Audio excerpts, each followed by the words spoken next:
Welcome back. We're looking at the short story. We've looked at story and plot and character. We're focusing on the language of short stories and how language creates character and the relationships between characters. What we're going to look at now is a different part of the short story, The Coffee Cart Girl, and we're going to look at setting and tone as well as character and story. The crowd moved like one mighty being and swayed and swung like the sea.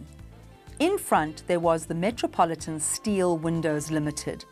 All eyes were fixed on it. Its workers did not hear one another. Perhaps they didn't need to. Each one interested as he was in what he was saying, and that with his blood. All he knew was that he was on strike. For what? If you asked him, he would just spit and say, "Do you think we've come to play?" So what are we looking at? The opening of the short story. The author needs to establish the setting, and setting is both time and place. We know that the Metropolitan Steel Windows Limited, obviously we're in some kind of area with a factory, a company in it. At this stage we could be in any city in the world. There's a crowd and the crowd is on strike. So it's a very tense setting. Let's continue reading. Grimy, oily, greasy, sweating black bodies squeezed and chafed and grated. Pickets were at work. The law was brandishing batons. Cars were hooting a crazy medley. "Stand back, you monkeys," cried a black man pinned against a pillar. "Hey, you black son of a black hen." Right, well, there's obviously a stress on black people.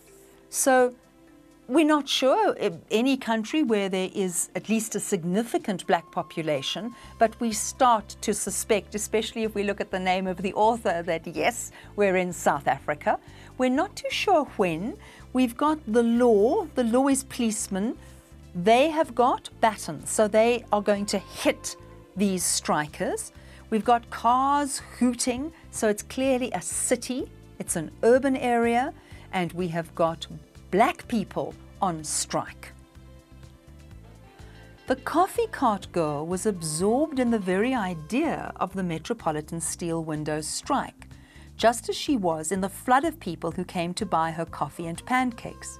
She wasn't aware of the swelling crowd and its stray atoms which were being flung out of it towards her cart until she heard an ear-splitting crash behind her. One of the row of coffee carts had tipped over and a knot of men fallen on it. Now the story is called The Coffee Cart Girl, so there actually is quite a lengthy introduction to her. What does she do? She sells coffee and pancakes. So the setting of this story is specifically her coffee cart, and everything in the story is going to happen around that coffee cart. It is the central focus of the story. So there is our setting, but the broader setting, an urban area, and within that setting, what is happening at the time is a black workers' strike. She climbed down from her cart, looking like a bird frightened out of its nest. A woman screamed, another crash. The man who'd been pinned against the pillar had freed himself, and he found himself standing beside the girl. He sensed her predicament, her problem. Almost rudely, he pushed her into the street, took the cart by the stump of a shaft, and wheeled it across the street, shouting generally, "Give way, you black monkeys!" Just then a cart behind him went down and caved in like matchwood. So what is happening?